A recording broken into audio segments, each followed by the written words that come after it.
Inakuwaje tunasikia maneno wanayosema kwa lugha yetu wenyewe? Tunasikia mambo hayo ya Mungu wanayosema kwa lugha yetu wenyewe. Wale wa Galilaya, rafiki wa makabila ya kutoka nchi mbalimbali duniani, ina maana gani? Linashangaza jambo hilo.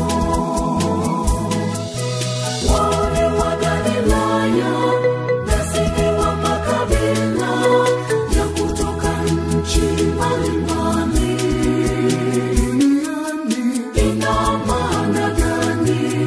Linashangaza jambo hilo.